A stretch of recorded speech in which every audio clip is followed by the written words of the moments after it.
A very good morning, saints. Egameni likaJesu siyanibingelela nonke kuphi nakuphi lapho enikhona.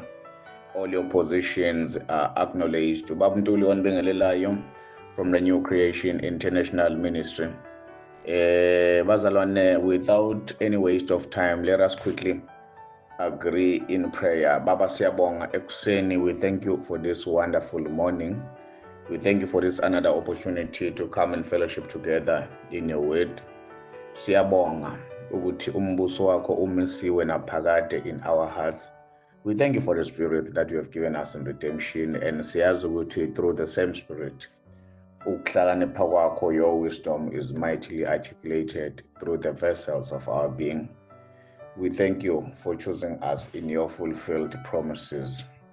Indeed sikuwe, indeed sinawe, as you have said in your word ukuthi in that day you shall know that I am in the Father, you in me, and I in you. Siyabonga ke uNkulunkulu wethu for this oneness, unity, and oneness and union. Lobunye esinabo kuwe buyasithokozisa, and ayikho into endlula lokho ukusijabulisa. Egameni likaJesu siyabonga ke uNkulunkulu wethu namanje ekuseni. Sithi udumo lonke lungolwakho, amandla angawakho, inkazimulo ingeyakho. In Jesus' mighty name, we praise you. Hallelujah. Saints, as I was saying, asiqhubekeni bazalwane ekuseni egameni likaJesu ne-version, rather summary version of what we did yesterday. The revelation of Jesus Christ, the book of Revelation, Isambulo, part number 66, the finished work of Christ. Hallelujah, to God be the glory. Part number 28. Siyambonga kakhulu uNkulunkulu ngalesikhathi bazalwane, siyambonga, and we are running short of words ukuthi we have traveled miles and miles, and sibonga nje ukuthi indeed usawenza umsebenzi. Uma ke sikhuleka siyaye sithi akasenze thina sibe yiglove, sibe ngamaglove asebenze yena njengesandla, ngoba leli Bhayibheli kwi-early church uNkulunkulu uyena owaye-eda, uyena owayenezela abazalwane, abantu ebandleni. Uma ngabe i-apostoli sebeshumayelile, ebese uNkulunkulu uyanezela ebandleni. Hallelujah, to God be the glory. Bazalwane ke sibheke nje quickly ukuthi yini esesiyenzile so far egameni likaJesu. Ake sibheke nje quickly ukuthi yini esiyenzile so far. Hallelujah. Esikwenzayo kahle kahle bazalwane, la sibheka nje ukuthi uJesu ugcwalise kanjani umthetho nabaprofeti okuyi-covenant endala ukuze alethe insindiso kumuntu.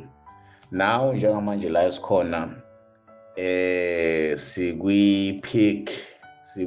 sikwivuthondaba yokugcwaliswa komthetho nabaprofeti, lapho khona uJesu release khona i-judgment, lapho khona uJesu unleashes the judgment to the old covenant, ejaja i-covenant endala lapha in the book of Revelation, unleasha i-judgment to the old covenant apostate Israel. We book of Revelation. To God be the glory. Hallelujah.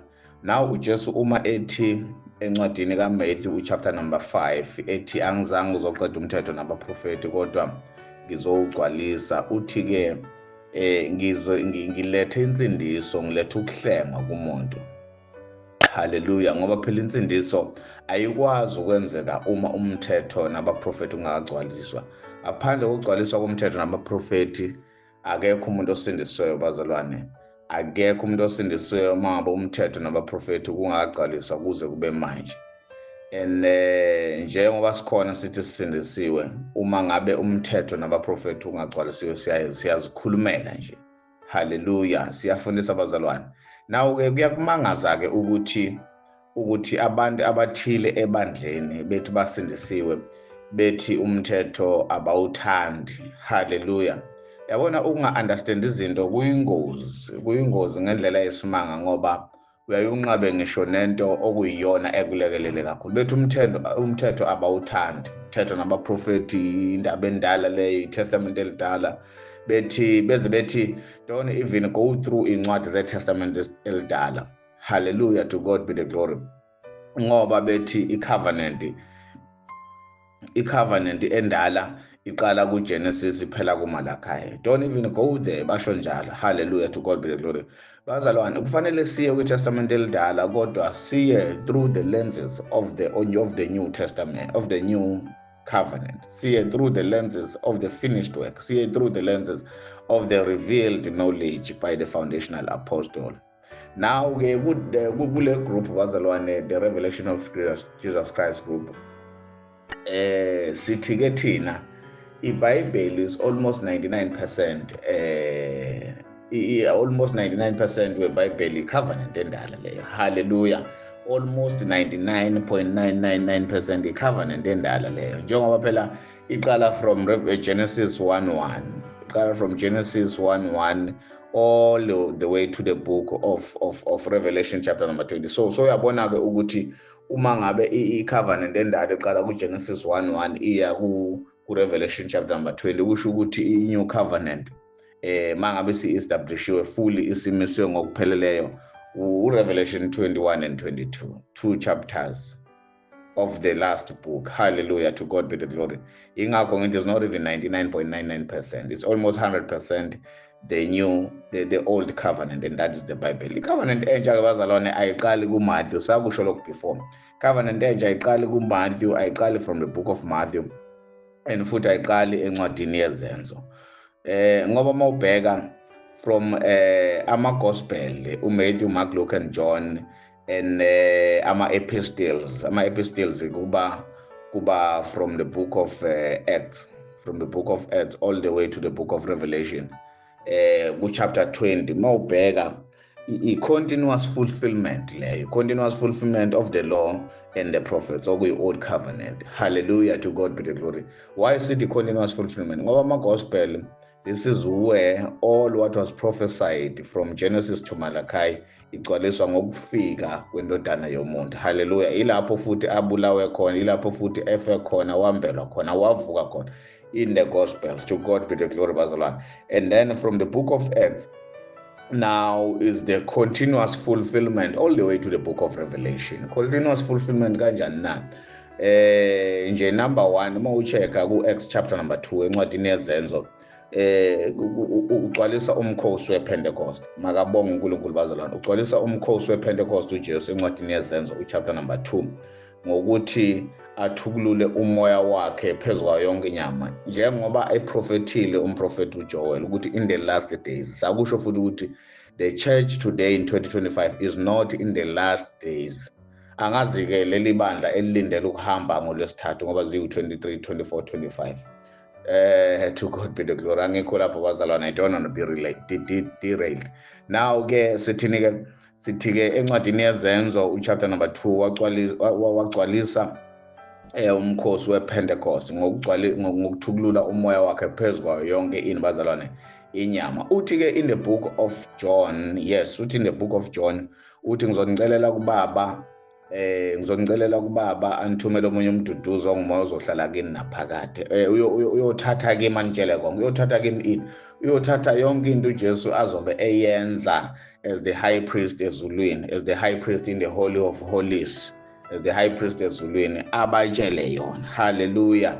Makabonge uNkulunkulu. Siyafundisa bazalwane, uzothatha kubo. Ingakho ebathuma kuMatthew chapter 28 verse 18 to 20 ethi hambani nezweni zonke nenza abantu abafundi, nibabhabhadise egameni likaYise nendodana kaMoya Ngcwele, ngokuba nginani kuze kube sekupheleni kwesikhathi, nginani kuze kube sekupheleni kwezwe, nginani kuze kube sekupheleni komhlaba. Sikushilo ukuthi ukuphela komhlaba, end of the world is end of the old covenant. End of the world ukuphela kwesikhathi, akusikho ukuphela komhlaba physically. Uthi nginani. So uyabona ukuthi-ke wayenabo kanjani-ke, wayenabo egcwalisa i-covenant endala, egcwalisa umthetho nabaprofeti i-covenant endala bazalwane.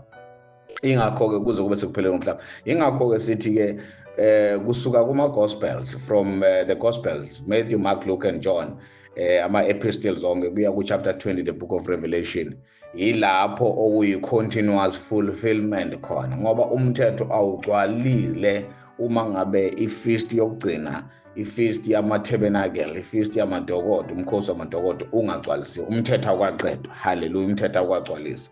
Now-ke i-covenant entsha imisiwe officially, established officially in the book of Revelation chapter number 21. Makabonga uNkulunkulu, to God be the glory. Bazalwane, i-covenant entsha imisiwe fully, it was established fully in Revelation chapter number 21, and imiswa nje lokho, imiswa after sekudlule the old heaven and earth, sekudlule i-covenant endala.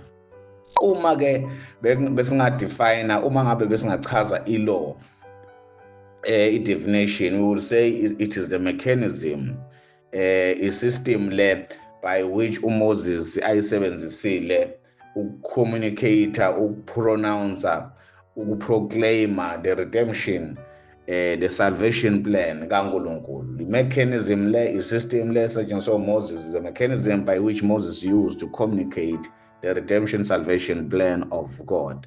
To God be the glory. Our teaching bazalwane, i-mechanism le, i-system le esetshenziswa uMoses ukufundisa, ucommunicate ngokuhlenga, ngokusindisa kukaNkulunkulu, ngecebo likaNkulunkulu lokuhlenga nokusindisa, and through ekukhulumeni, utterances, the prophet spoke, bakhuluma abaprofeti, lokhu uMoses abekudemonstrate, lokhu uMoses abeki-illustrate kuphike kwi-law.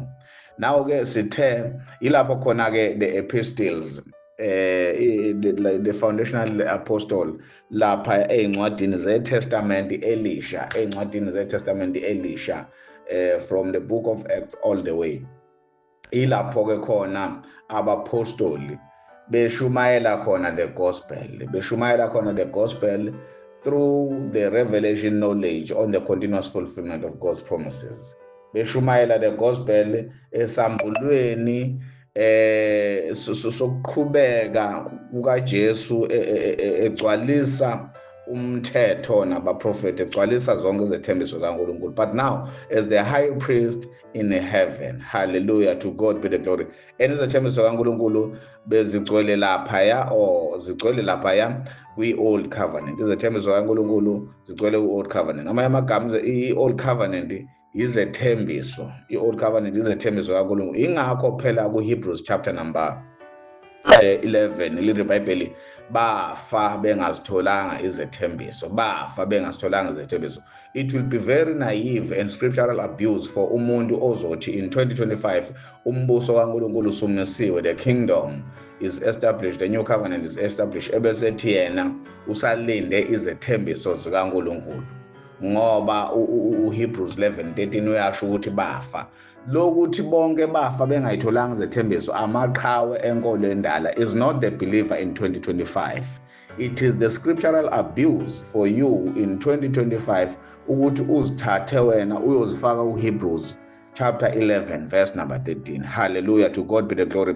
Ingakho uJesu-ke ethi laphaya, ngizonithumela omunye umduduzi ongumoya, ngizomthumela omunye umduduzi ongumoya ozokuba nani, eniyothatha kimi konke anitshengise konke, ngoba ushilo ukuthi hambani ngenani kuze kube kuphi, kuze kube sekupheleni komhlaba. Makabonge uNkulunkulu. Hallelujah, to God be the glory.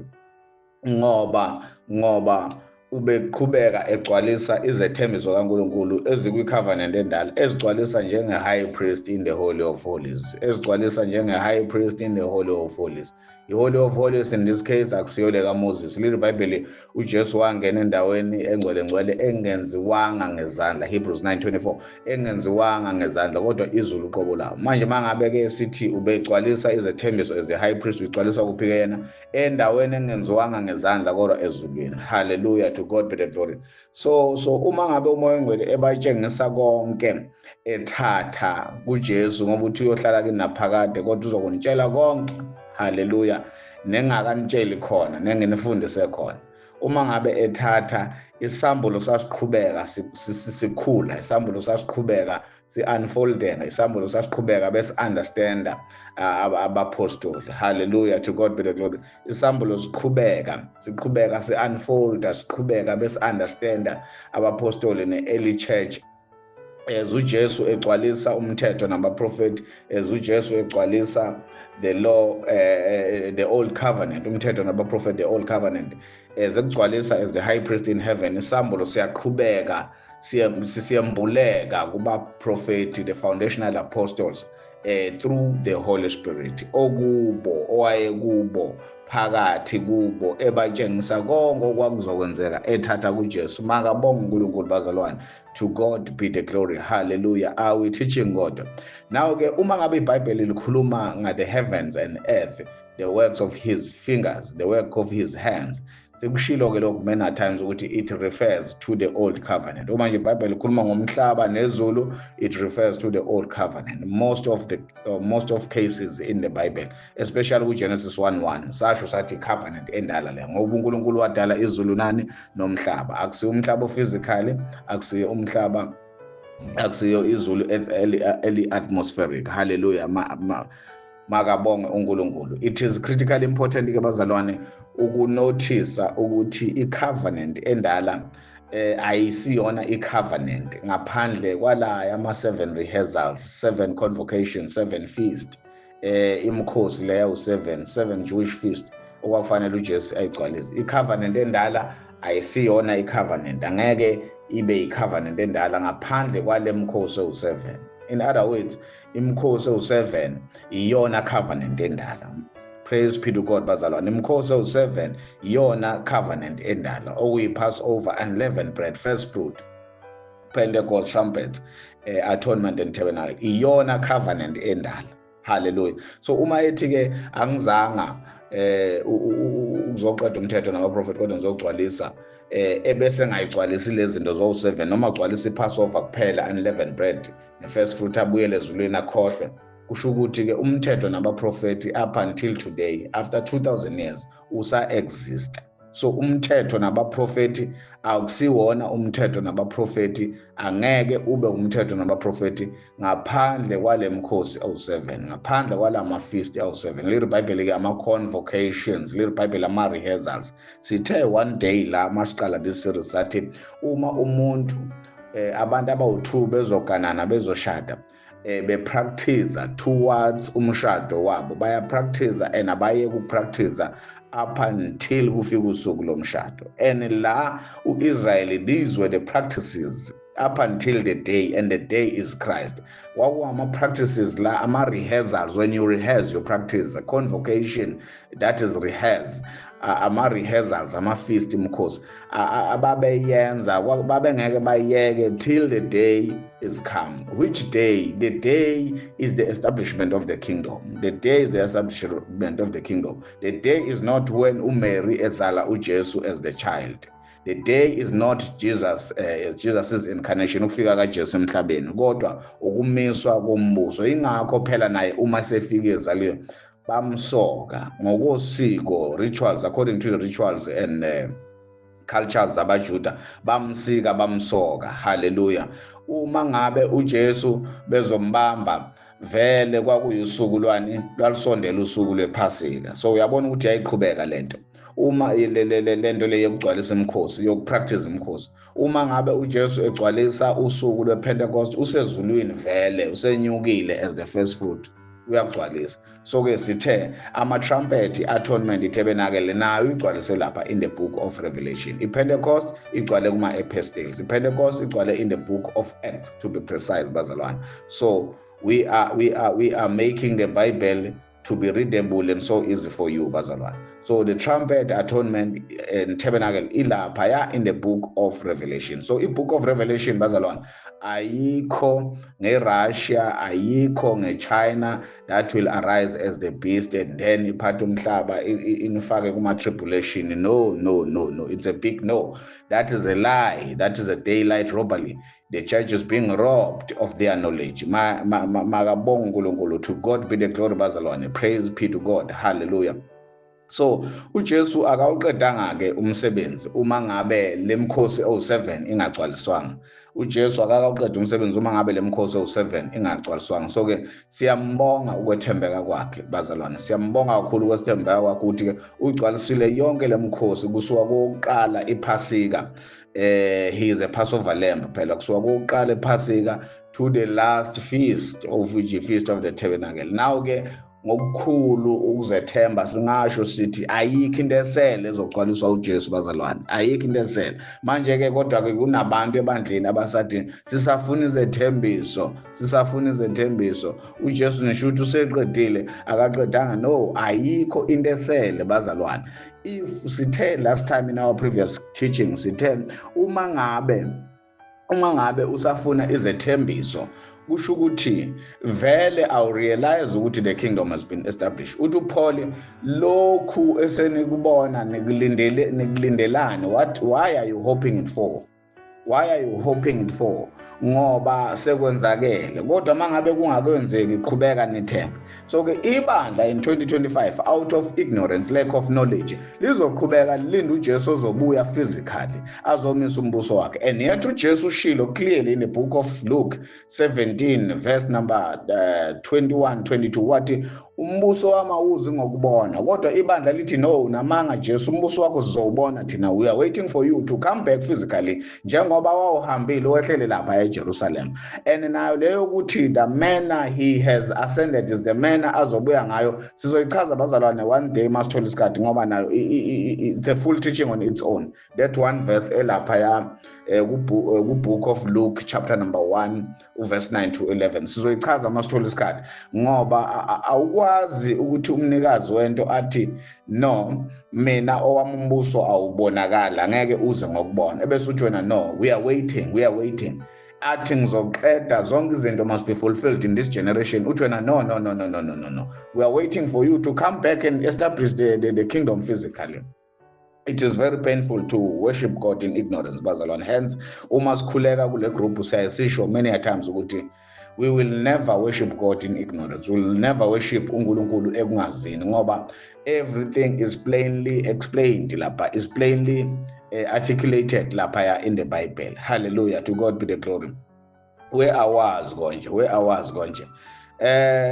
Yes. So ekugcwaliseni ke komkhosi wokugcina the Feast of the Tabernacle, ekugcwaliseni komkhosi wamadokodo, ilapho ke esithi khona insindiso yomuntu, salvation of mankind, ukuhlengwa komuntu sekwenzakele ekugcwaliseni kwayo yonke into. Wathi zonke lezi zinto mazizogcwaliseka in this generation. Now ke the early church, yakhumbula ukuthi the early church ibe khona uJesu esanda kuvuka, ibe khona after uJesu evukile ethuneni wanyukela ezulwini.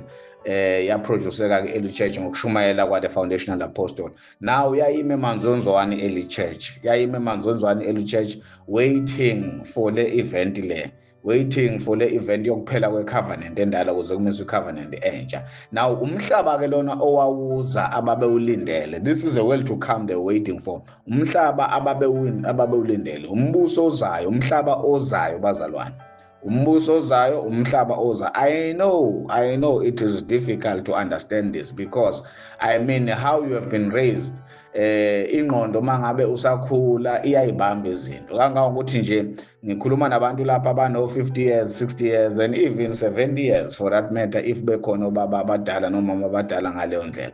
So into ayifundiswa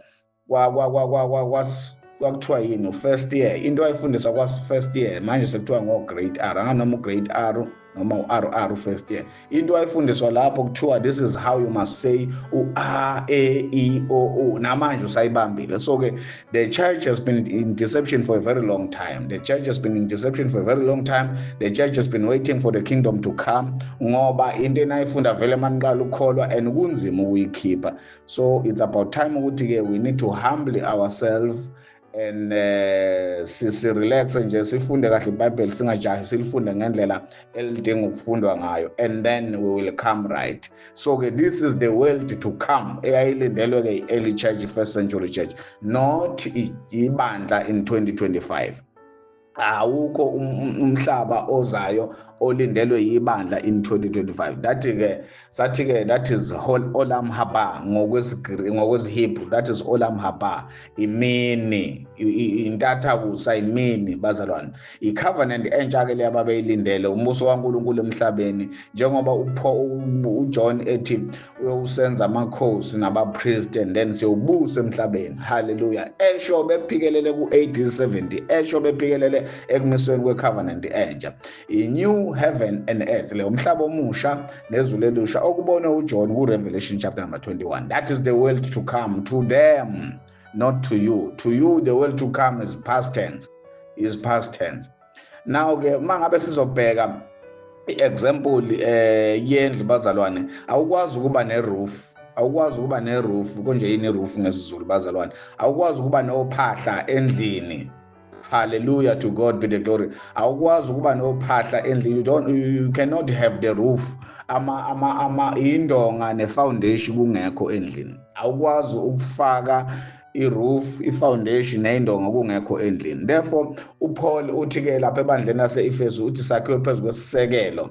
Awukwazi ukufaka uphahla, awukwazi ukufaka i-roof, isisekelo nezindonga kungekho. uPaul uthi sakhiwe phezu kwesisekelo sabaprofeti nabapostoli, uJesu Kristu impela eyinhloko yegumbi. To God be the glory. uJesu Kristu eyinhloko yegumbi. Our teaching bazalwane. Now uthini uPaul masho kanje? Uthi-ke uKristu was widely communicated. uKristu, he is all over the show in the old covenant. uKristu is the core message of the law and the prophets. Mangabe ethi sakhiwe phezu kwesisekelo sabaprofeti nabapostoli. Hallelujah. uJesu eyinhloko yegumbi. Abapostoli babe nesambulo bazalwane ukuthi uJesu wayezokwenzani. Baba nesambulo ukuthi uJesu wayezokwenzani, okwakuqhubeka egcwalisa icovenant endala during the transition period, during the terminal generation. Babe nesambulo ukuthi uJesu uzokwenzani. To God be the glory. Mayibonge inkosi bazalwane.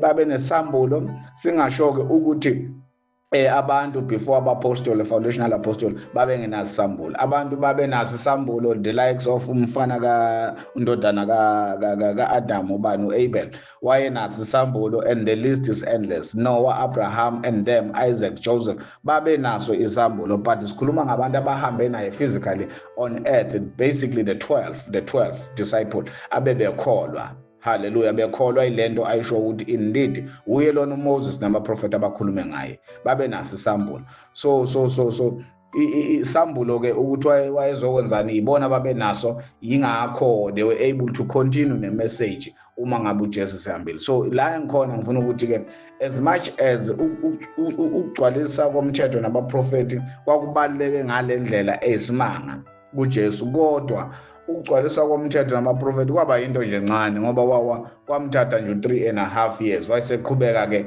esevukile as the high priest, esewugcwalisa-ke esesezulwini.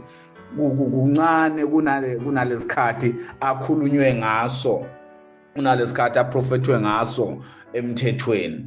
Mangabe uyabheka, we are talking about labantwana bakwa-Israyeli belapha e-Egypt for over 400 years. We are talking about I don't know how many years besuka e-Egypt, 40 years besuka lapha. We are talking about another years, 40 years generation. We are talking about the time of the prophets. Kwaba nesikhathi khona lapho khona sekuna the time of the judges abahluleli.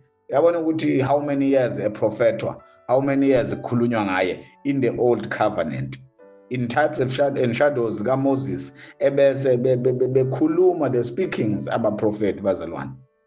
They were through the utterances they spoke, the prophets bazalwane. To God be the glory. So ke ingakho sithi ukukhuluma ngaye kwaba kuningi kakhulu kunangesikhathi agcwalise ngayo, ngoba ugcwalise nje for 3.5 years in live ministry, and then ugcwalisa in heaven for how many years? In 40 years. Hallelujah. Are we teaching bazalwane? Why do we say i-covenant entsha i-roof yendlu? Why do we say covenant entsha i-roof yendlu? I-old covenant was a foundation, kwakuyisisekelo. uJesu uthi, I have not come to destroy but to fulfill. Now uJesu uthini la? Uthi I have come to bring the reality. Ngilethe the reality of the law and the prophet. Ngilethe the reality old covenant. Angani phela the author of Hebrews uthi bazalwane siyafundisa kodwa the author of Hebrews uthi ilaw kwakuyishadow of the good things to come. Ilaw kwakuyisithunzela of the good things to come. Ilaw kwakuyiyona into etshengisa izinto ezayizokuza. Ilaw was the shadow bazalwane. Ilaw kwakuyisithunzi, kwakuyisithunzela. Now uthi ke lelo yayisithunzela ayikwazi ukuthi ngale mnikela babeyiletha lapho ibenze babe perfect. Ababeyiletha lapho unyaka nonyaka yayingeke ikwazi. So ngamanye amagama he came to be the perfect sacrifice. He came to bring the reality and he came to bring the reality of the law and the prophets, the reality of the old covenant. Hallelujah. Ngamanye amagama ulethe lokhu okwakufihliwe. Ulethe lokhu okwakufihliwe kusibekelwe i-old covenant where uze njengesambulo njengesambulo nomuntu ozogcwalisa lokhu okwakufihliwe. Hallelujah. Kumthetho nabaprofeti kwi-covenant endala. Now i-covenant endala built up towards to the establishment of the ngamanye amagama i-covenant endala ikhona nje kubikezelwa i-covenant entsha. Kubikezelwa i-covenant entsha. I-covenant endala kubikezelwa i-covenant entsha. Ngamanye amagama isebenze kwaze kwayomiswa entsha. I-covenant endala isebenze kwaze kwayomiswa entsha. Ngakho sithi-ke ngaphandle kokugcwaliswa le yamkhosi ewu-7 ngaphandle kokugcwaliswa le yamkhosi ewu-7 i-covenant entsha yayingeke imiswe. So mangabe ubheka ke indlu uma ngabe isiyakhiwe indlu sibabaza ubuhle bayo, si-embrace ubuhle bayo, sijabulela ukuyohlala kuyo uma ngabe indlu isiyakhiwe.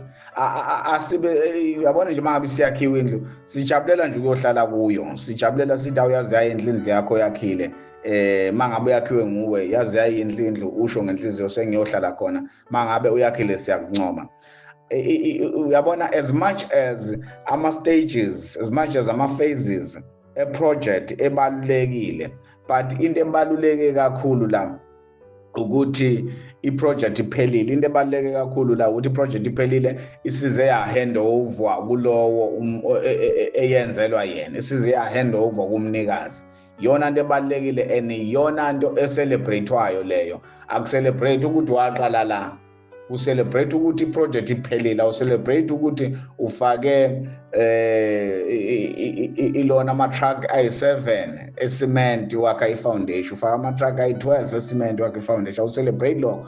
Ucelebrate when the house is completely and fully built. Celebrate ukuphela kwendlu usujabulela ukuyongena kuyo. Ingakho-ke sithi i-covenant endala was building towards the establishment of the new. Yingakho celebrate thina the new covenant. As the church today njengebandla si-embrace the finished work of Christ. Si-embrace ukuthi sizalelwe ekuhlengweni. We are born into salvation. We are born into redemption. We are born into the complete package, bazalwane, complete package of salvation and redemption. We are born of the incorruptible seed. We are born of the word. Sizelwe ngezwi ngembewu engabuniyo. Sizelwe from above by God, bazalwane. This is what we are celebrating in 2025. Ngoba sasingekho kwi-foundation, sasingekho when the old covenant was building towards the establishment of the new. Thina sizalwe sekukhona i-new covenant. Sishilo sathi there is only one covenant ekhona la today, is the new covenant, is the kingdom of God. Unto John 4 we shall reign here on earth. Ngoba usenze abapristi namakhosi, so sizobusa emhlabeni. So ke la esikhona bazalwane. To God be the glory. Are we teaching bazalwane? Now ke uma siqhubeka nesifundo sethu sisekugcwalisweni kwe-feast number 5, that is the feast of the trumpet bazalwane, elandelwa ukuvulwa kweyimpawu laphaya, elandelwa ukuvulwa kweyimpawu laphaya ku-chapter number 6 we-book of Revelation. Now ke ukugcwaliswa kwama-trumpet kumayelana noJesu eza ngokwahlulela, kumayelana noJesu eza in judgment. eqeda kunqoba ukuvula impawu bazalwane, eqeda kunqoba ukuvula impawu ku-chapter number 5 the book of Revelation. Impawu lezi eziwu-7 zale ncwadi okungatholakalanga muntu ukuyivula ngaphandle kwakhe. Hallelujah, to God be the glory. Yilapho-ke esikhona njengamanje ukugcwaliswa kwe-feast, ukugcwaliswa kwe-convocation rehearsal, ukugcwaliswa komkhosi wesi-5 bazalwane. Hallelujah, to God be the glory. Ukugcwaliswa komkhosi wesi-5. Praise the Lord. We praise the Lord bazalwane. To God be the glory. Now last time bazalwane sibheke izilo ezine ezibone uDaniel ziqhamuka kuphi, ziqhamuka olwandle. Sabheka futhi nesithombe, ne-image, ne-statue esiphushwe uNebuchadnezzar. Sitheke lamaphupho uDaniel, uNebuchadnezzar ayetshengisa bazalwane, ayetshengisa ini? Ayetshengisa, I'll tell you now, ayetshengisa ukwehla kwamandla embuso, ukwehla kwamandla embuso eyayicindezela u-Israyeli. Saphinde futhi sadiscussa indaba ye-beast ebonwe uJohn laphaya ku-chapter number 13 uverse 1-2. uJohn ubone i-beast lapha iphuma olwandle. Sathi-ke le beast, it was one composite beast ngoba yona inazo zonke lezi zinto ezibonwe ilama beast awu-4, ezibonwe ilama beast awu-4, ezibonwe uDaniel kulama beast awu-4. Inazo zonke lezi zinto ezikulama beast awu-4 abonwe uDaniel ku-chapter 7. Lene lapha ku-13 inawo wonke ngoba uDaniel wabona ibhubesi, isilo sebhubesi, wabona ibhele, wabona ingwe, kanjalo. So uJohn maseyibona usebona sodwa isilo esinawo wonke lama elements. Hallelujah. Uyabona iBhayibheli limnandi kanjani, esinawo wonke lama elements. Laphaya ku-chapter number 13. We praise the Lord bazalwane. uJohn futhi uphinde ubona esinye isilo laphaya esiqhamuka emhlabeni manje, aye emanzini, esiqhamuka emhlabeni lapha ku-chapter number 13 u-book of Revelation. So i-book of Revelation chapter 13 uJohn ubone izilo eziwu-2. Ngicabanga ukuthi iBhayibheli lesizulu liyasho ukuthi izilo ezimbili. Hallelujah, to God be the glory. Ngicabanga ukuthi liyasho. So lesi sesibili siqhamuka emhlabeni, sineyimpondo engazathi ngezewundlu, sisichazele-ke last time ukuthi-ke is the high priest and the false prophets. Ba-operator, why impondo zinjengezewundlu? Ba-operator as if bakhuluma indaba yomsebenzi opheleleyo kaKristu, indaba the finished work of Christ, kodwa akusiyikho lokho, ba-opposite. They were speaking like a dragon. Lesilo lesi sasikhuluma njengodragon, njengoSatan, kodwa impondo ngathi ezewundlu, kodwa it was speaking like a dragon, okungukuthi-ke was speaking the opposite lokho esiyikho. To God be the glory. So that is the high priest leadership apostate in Jerusalem and a false prophet. To God be the glory. Hallelujah.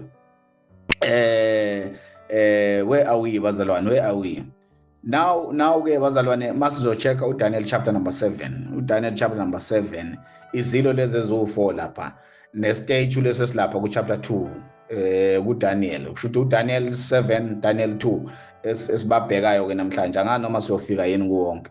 Now uyabona-ke i-consistent vision le, into eyodwa le ephushwa uDaniel, benoNebuchadnezzar. A constant vision of the world empires, zembuso yomhlaba. So uDaniel uprofesaya ngelo, okanye iprofesi kaDaniel ibonisa isithombe sembuso eyacindezela noma eyabusa abantwana bakwa-Israyeli. Uqala ngeBhabhiloni, uza ngayo yonke kuze kuyofika ekumisweni wombuso ongapheliyo, makabonge uNkulunkulu. To God be the glory. Ubonisa-ke isithombe sembuso ecindezelela abantu kuze kuyofika embusweni ongapheliyo, kuze kuyofika to the new covenant, the everlasting kingdom, the kingdom of God, esithi-ke ufika laphaya in AD 70. To God be the glory. Well-ke abanye abafundisi beBhayibheli bathi lezi zilo ezilapha ku chapter 7 ayikwazi ukuba imibuso yomhlaba njengalapha ku Daniel u chapter number 2 la khona ephupha lesithombe esinalama metals esithupha lesithombe esinalezi insimbi nalama metal bathi ayikwazi. In other words, lento le bayipointa lapha ku Daniel u chapter number 8 verse 20 no 21 bayipointa lapho. We teaching bazalwane bayipointa lapho. Ngifuna njalo ukuya ku Daniel chapter number 8 verse 20 bathi azikwazi verse 20 and 21 inqama oyibo Daniel 8:20-21 inqama oyibonileyo inezimpondo ezimbili zingamakhosi aseMedia nasePersia.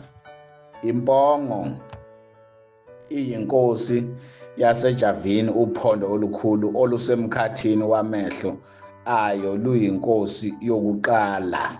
Hallelujah, luyinkosi yokuqala. To God be the glory. Uma ngabe ubheka ke the English version, ngicela ukuya kuyo the English version bazalwane quickly. The English version ngoba isiZulu sibuye singayenzi justice la. The English version izokutshela ukuthi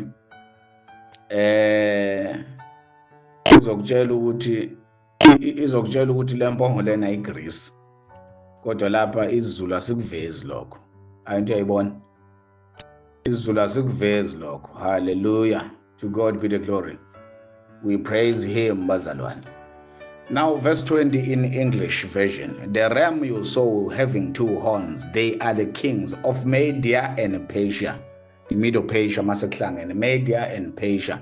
I-ram le nempondo embili ongamakhosi aseMedia ne-Persia. Bathi Persia ngesiZulu. And the shaggy and rough he-goat is the king of Greece. Yazwa ke, the goat impongo ke lena manje kuthiwa inkosi yaseJavini. Kuthiwa inkosi yaseJavini ngokwesiZulu. But isingisi la sithi the shaggy and rough he-goat is the king of Greece. The great horn between his eyes is the first king who consolidated the whole realm. Leyo nkosi ubani? Alexander the Great. Alexander the Great. Oh, I love English. Yabona ukuthi sicacisa mnandi kanjani isingisi la. Hallelujah.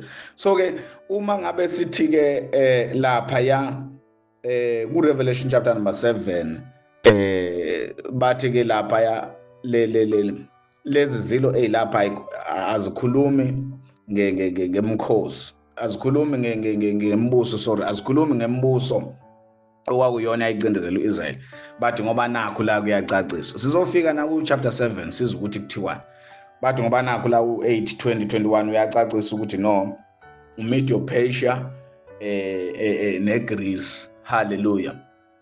Manje bathi ke these beastly symbols mean the bear and the leopard lapha ku chapter number 7 ezinye nje izinto. Hallelujah. Kodwa ke sizokubona lokho siyaya khona lapho bazalwane. Uma siya la ku Daniel chapter number 2 sikhuluma ke manje ngama metals.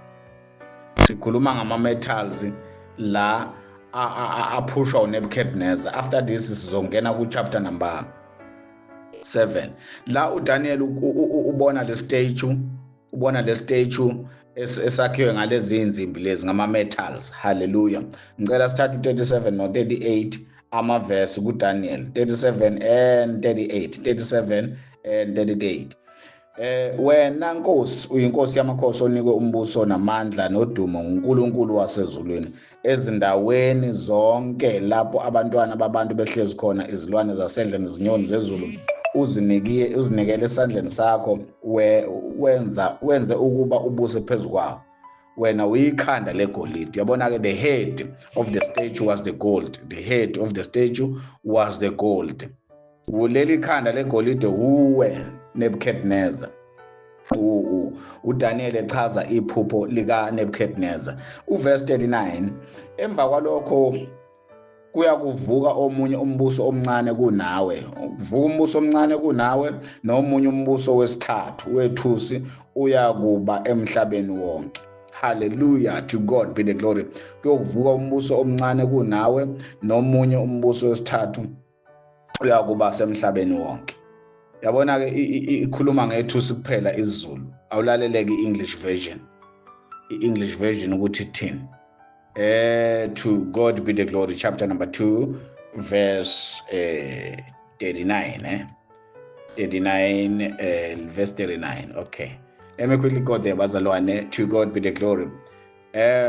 After you shall arise another kingdom, Medo-Persian. Yezwa-ke, Medo-Persian. So ke uma siphika ukuthi uMedo-Persia loya sisho ukuthini iBhayibheli likusho kodwa likubhalile. Inferior to you. Medo-Persia will be inferior to you. And still a third kingdom of bronze. Greece under Alexander the Great, which shall bear ruler over the earth.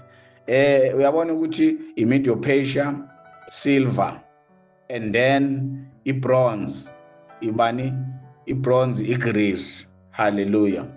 Medo-Persia silver, and then ibronze iGreece.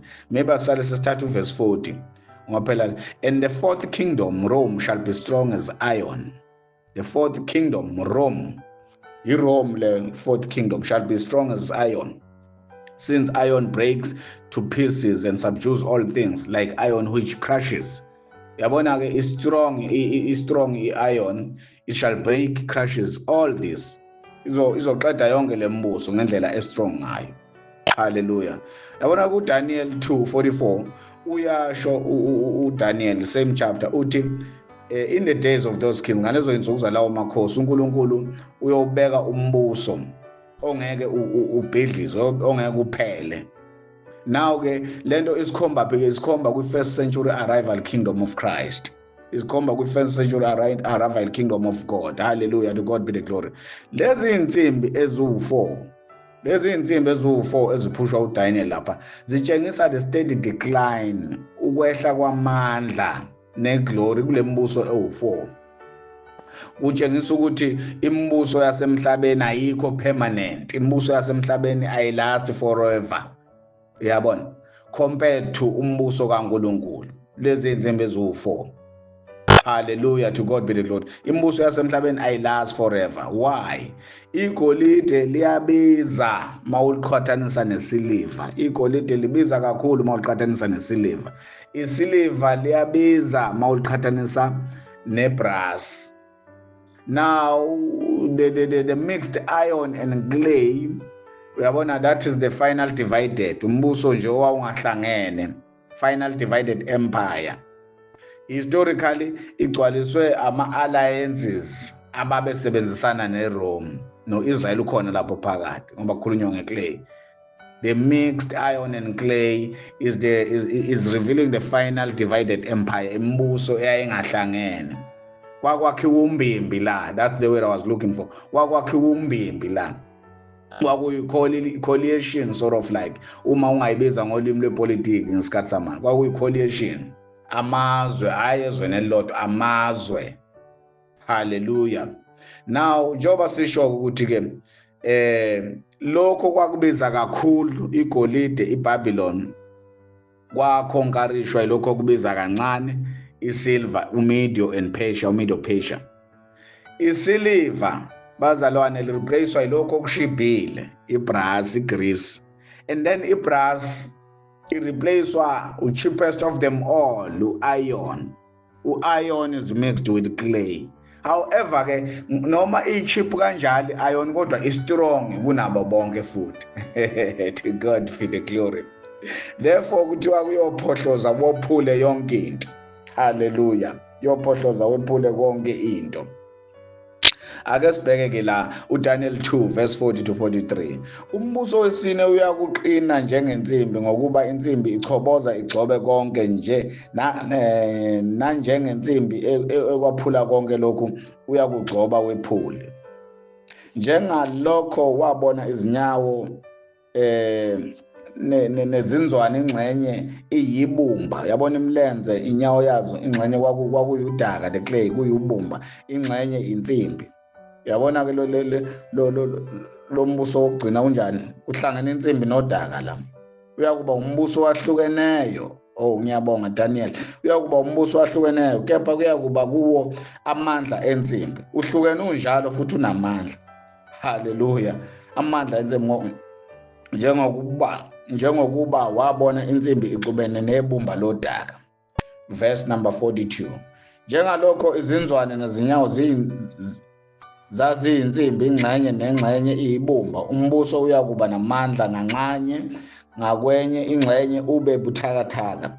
Njengalokho wabona insimbi ixubene nebumba lodaka, bayakuzixubanisa ngenzalo yabantu. Uyabona, bayakuzixubanisa ngenzalo yabantu, abayi kunamathela omunye komunye. Uyabona, kwakuhlangane abantu nje lapha, uthi wena uzalwa ubani kulesiya sizwe, bese kuthiwa simfaka kulolu mbembe. Kodwa futhi akuhlangene, ihlangene phezulu njengamakhoba phansi yehlukene. Njengokuba insimbi ingahlangani nebumba, kusho uDaniel, insimbi ayihlangani nebumba. Haleluya. Mawubona ke insimbi ihlanganiswe nodaka, into engekho leyo.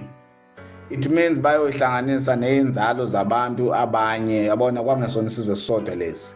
Now umbuso lo wokugcina njengoba eshilo uDaniel uyakuba namandla, kodwa uyakuba namandla partly uphinde ube futhi ube partly broken. Final divided empire, fragile alliances of Rome provinces. Hallelujah. Now ababhali ke beBhayibheli the early church writers bayasho ukuthi the sequence identifying the fourth kingdom with Rome long before modern debate arose. Bayayi-affirma le sequence le. They affirmed, bayi-confirma le sequence le, identifying kingdom njengombuso wesine wokugcina. Now I want us ke bazalwane ukuthi si-check la quickly. I want us to take note of the fourth empire. Si-check lo mbuso wokugcina lo. Lona okuthiwa kuhlangene ibumba nensimbi. I-book of Revelation chapter number 17. Excuse me bazalwane, to God be the glory. I-book of Revelation chapter number 17 bazalwane. Uthi ke isilo sasinamakhanda awu-7. Asinamakhanda awu-7 nempondo ezilishumi. Uthi kunesilo sasinamakhanda awu-7 nempondo ezilishumi bazalwane. To God be the glory. Isilo sasinamakhanda awu-7 nempondo ezilishumi. Lamakhanda awu-7 imbuso ke le ewu-7. Lezi mpondo ezilishumi lezi mpondo ezilishumi lezi ziyini ke bazalwane? Zazingamakhosi. Hallelujah. Revelation chapter number 13 ukhuluma ngesilo, ukhuluma ngoSathane owanika amandla. Ukhuluma ngoSathane owanika amandla, inyoka endala eyanika amandla lesi silo. Hallelujah. Ukuthi sikhonzwe. Hallelujah, hallelujah. The dragon, as we were saying, bazalwane, in chapter number 13, gave power to the serpent. The dragon gave power to this beast. It gave power to this beast. Hallelujah. The beast le in 7 kingdoms, of which are implied as 7 mountains, 10 kings, of which is implied by 10 horns. Hallelujah. To God be the glory. So Revelation 13:2 isilo engasibona sasifana nengwe, nezinyawo zaso zinjengebhere, nomlomo waso wawunjengowengonyama. uDrago wasinika amandla akhe nesihlalo sakhe sobukhosi nokubusa okukhulu. Hallelujah, to God be the glory. That is Rome esikhuluma ngayo la bazalwane. Sitheke lesilo isona esinawo wonke lama elements abona uDaniel ngaleya chapter number 7. Hallelujah. Ubani ke uDrago la? uDrago opposition adversary, opposition uSathane bazalwane. uSathane sike sasho ukuthi is not the Satan esicabangayo emqondweni wethu. uDrago ke is associated nowesifazane ohleli lapha ya. Let us quickly go there. uDrago is associated nowesifazane, ngoba uJohn la uyawasebenzisa ke lamagama. Maybe we just need to follow the context, simuzwe ukuthi uthini la bazalwane. Hallelujah.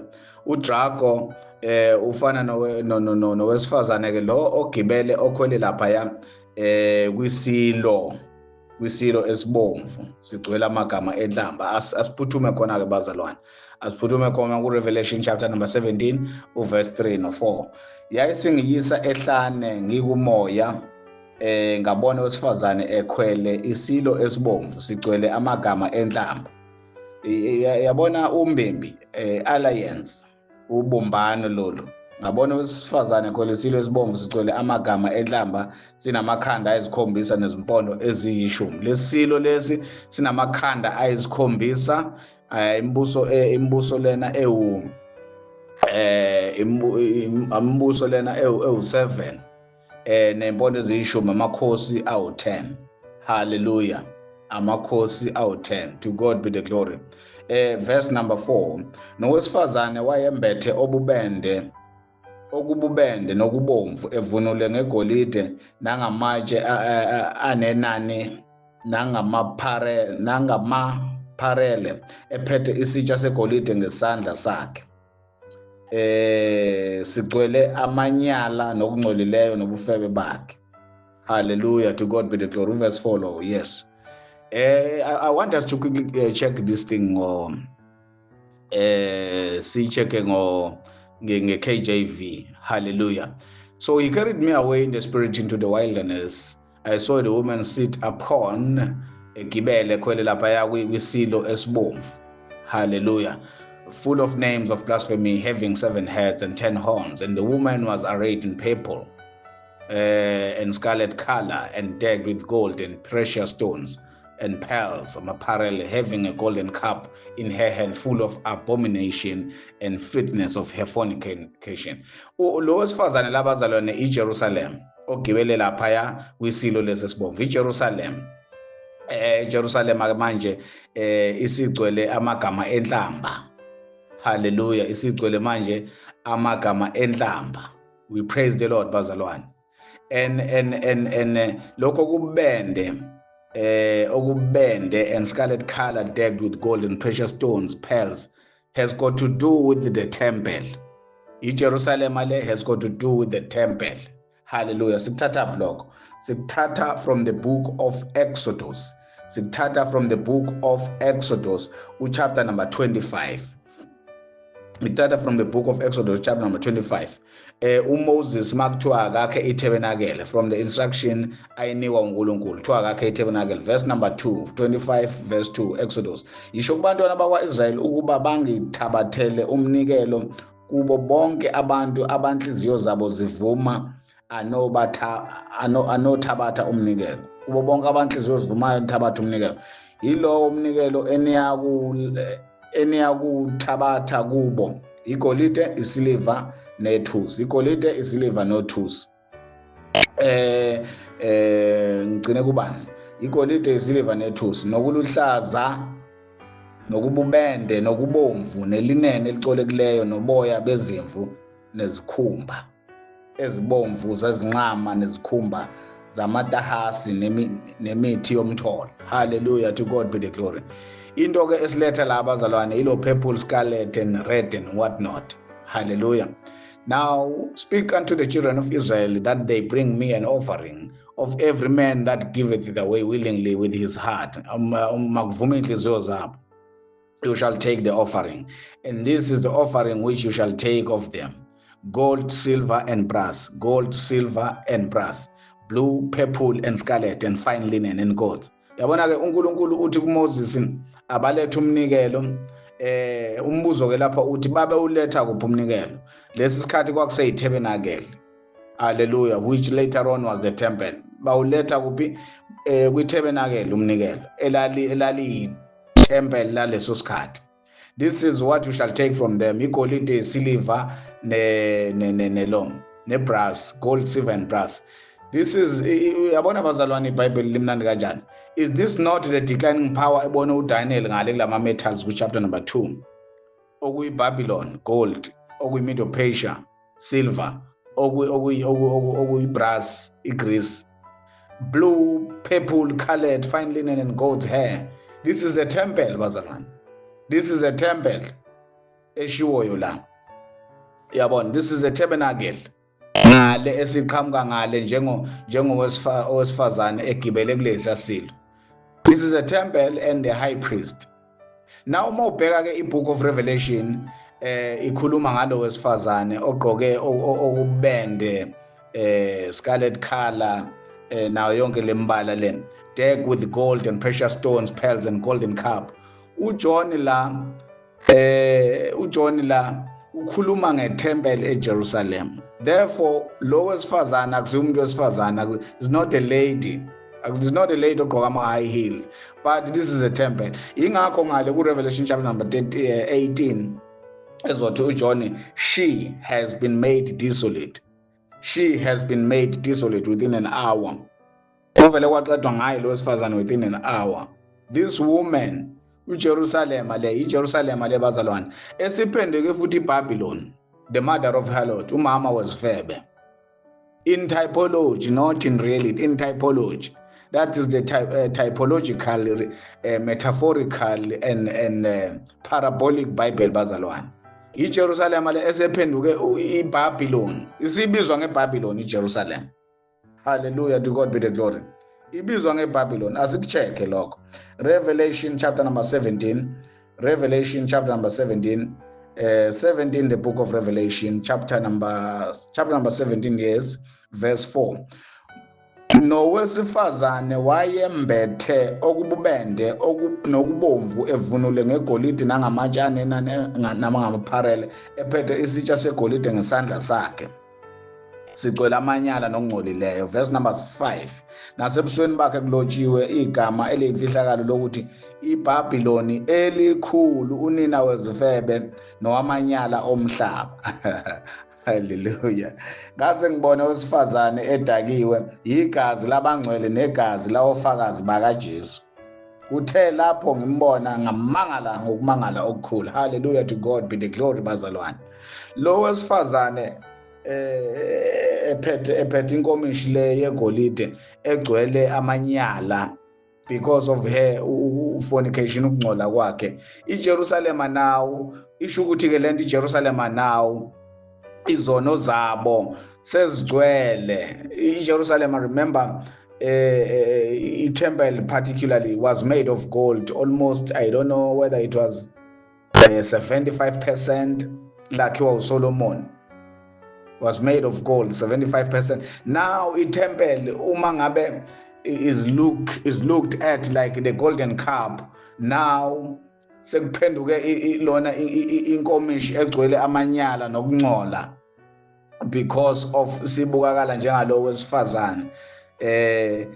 Kuthiwa ke they will have to fill up the measure of their forefathers. Amanye amagama izono zase zifike to the peak, zase zikwi-limit izono zeJerusalem, izono zabantwana bekwa-Israyeli. So zase zikwi-peak, and mase zikwi-peak they had to be judged. They had to be judged. Hallelujah, to God be the glory. Now ikhanda lakhe kuthiwa lalibhaliwe kuthiwa iBhabhiloni elikhulu, unina wezifebe nowamanyala omhlaba. Hallelujah. iJerusalem le in typology. Kuthiwa lo wesifazane wayedakiwe ephuze igazi lofakazi bakaJesu, ephuze igazi labangcwele negazi lofakazi bakaJesu. The blood of saints, the blood of martyrs, liphuzwa yilo wesifazane kule nkomishi yakhe le. It's supposed to be a golden tontoni indaba yeJerusalem netemple, kodwa now sekuyinkomishi yegolide ephethe amanyala nokungcola, because izono seyifinyelele kwi-peak, izono seyiphuma ngamafastela. Hallelujah, izono seyiphuma ngamafastela. Lo wesifazane lo udakwe igazi labangcwele nofakazi bakaJesu. The only place lapho khona okwa-assassinate okwabulawa khona abazalwane iJerusalem abazalwane. The only place okubulawa khona abazalwane kwa-assassinatwa khona the witnesses of Jesus, the believers, iJerusalem. Ingakho uJohn la ethi lo wesifazane udakiwe manje, udakwe igazi labangcwele. Kanti vele uJesu lento le bazalwane uyiprofethile, uyikhulumile in his Olivet discourse. Sishilo ukuthi Olivet discourse yilapho khona uJesu engeke kwazi ukukhuluma okuhlukile kubaprofeti, engeke kwazi ukukhuluma okuhlukile kubapostoli. Yilapho khona uJesu egoqa yonke inkulumo about into ayezoyenza nokuphela kwesikhathi. Hallelujah. Ake sicheke lapha ku-Olivet Discourse, Matthew chapter number 23, verse 31 to 34. Matthew chapter number 22 verse 31 to 34. Kanjalo niyazifakazela nina ukuthi ningamadodana ababulala, nina ningamadodana ababulala abaprofeti. Nezingane zalabo ababulala abaprofeti. Nani gcwalisani isilinganiso sawoyise, gcwalisani isilinganiso sawoyise. Fill up the measure of your forefathers. Izono zoyise zizogcwaliswa la kini kulesi sizukulwane. Hallelujah. Zinyoka nzalo yamabululu, niyakulibalekela kanjani ukulahlwa kwasezihogweni na? To God be the glory. Ngakho-ke bhekani nina ngithuma kini abaprofeti nabahlakaniphileyo nababhali, abanye kubo niyakubabulala, nibabethele, abanye niyakubashaya emasinagogeni, nibaxoshe imizi ngemizi, ukuba kufike phezu kwenu igazi lonke elilungileyo elachithwa emhlabeni kusukela egazini lika-Abel olungileyo kuze kube segazini likaZakharaya indodana kaBarakhiya enambulala phakathi kwethempeli ne-altare. Hallelujah, to God be the glory. uJesu lo bazalwane uthi kubo yibani ngofakazi, ngoba nina niyinzalo yalaba ababulala abaprofeti. Ngakho-ke gcwalisani isilinganiso sezono zobabamkhulu benu. Amagama isilinganiso sezono zobabamkhulu benu ngoba niyinzalo yabo nje zizogcwaliswa kulesi sizukulwane. Ngoba nina niyinzalo yesizukulwane seyinyoka nina. How will you escape damnation of hell? Nizolibalekela kanjani ulaka oluzayo lwesihoko? Ulaka oluzayo lwesihoko ilaphaya in AD 70 bazalwane. Hallelujah. Are we teaching? Ulaka oluzayo lwesihoko ilaphaya in AD 70. Is the judgment of the old covenant. Uthi ngithumela abaprofeti nabahlakaniphileyo, ababhali, kodwa niyakubabulala, nibaphanishe, nibashaye, nibaxoshe emasinagogeni. Ushilo kuMatthew 24 wathi bayokunixosha emasinagogeni, bayokunishaya ngenxa yegama lami, bayokuni-offenda, bayokuni-betraya, umbuso uyovukela umbuso, bayonipersecuta imizi nemizanana, city to city. Ingakho ethe lapha ningakawaqedi amadolobha, ningayiqedi imizanana, imizi nemizanyana lapha kwa-Israyeli indodana yomuntu iyobe sibuyile. Ngakho-ke uma benishaya kulo, balekelani komunye, flee to the next one, ngoba nothi ningakaqedi iyobe sibuyile ini bazalwane, indodana yomuntu. Hence-ke simangala-ke ukuthi-ke abantu abasalinde ukubuya kaJesu kanti ukhulume clean and clear kanje kubo. uMatthew 10:23 lo ungamcheck nawe, ikhulume clean and clear kanjeni indodana yomuntu kwi-audience yayo. Wena-ke ulinde muphi umuzi? Nayo kusho ukuthi incane-ke lo Israyeli, lamadolobha a-Israyeli kusho ukuthi mancane, okanye kusho ukuthi maningi. Ake ngisho njalo, what am I saying? Kusho ukuthi maningi kangangokuthi namanje awakapheli kuze kube manje, awakapheli kuze kube manje. Ngoba kuthiwa uma benishaya kuleli dolobha, balekelani kwelizayo, balekelani kwelilandelayo, ngoba nizothi ningakawaqedi onke, indodana yomuntu izobe sibuyile. Now-ke into engiletha la bazalwane, iBook of Revelation izowasebenzisa lama-metaphors, izoyisebenzisa lezi yifenqo, lezi zisho, izoyisebenzisa le mzekeliso. Woman, owesifazane, dragon, udrago, Satan, i-opposition, konke lokho, beast, zilo, Babylon and many more. Izoyisebenzisa, kodwa singalahlekelwa i-context ukuthi kukhulunywa ngani. Njengalapha njengoba sifundile namhlanje, context is about Jerusalem nama-empires, nembuso lena eyayi-oppresse iJerusalem. Hallelujah, kuze kufike umbuso wenkosi yethu Jesu. To God be the glory. Baba, siyabonga egameni likaJesu, uyinkosi nomsindisi. Sibonga ukwazi ukuthi wena kuze kube manje usawenza umsebenzi ebandleni. Siyasebenza ukuletha imphefumulo emzimbeni wakho ebandleni. Give us strength and power and courage. Give us strength so that we do not worry as we continue to labor. Egameni likaJesu. Siyabonga to understand the revelation knowledge of the foundational apostle. Siyabonga ukuthi it is impacting our worldview. We do not worship you in fear and ignorance. noma abantu sebethi nakhuya uyeza nakhuya ususondele, we are not in fear. We are not worshiping you in fear and ignorance, because you've said everything clearly in your word. Konke okushiloyo ezwini lakho kwenzeka njengendlela noma kwenzeka kusenzeka ngendlela owasho ngayo. We thank you for this understanding, Lord.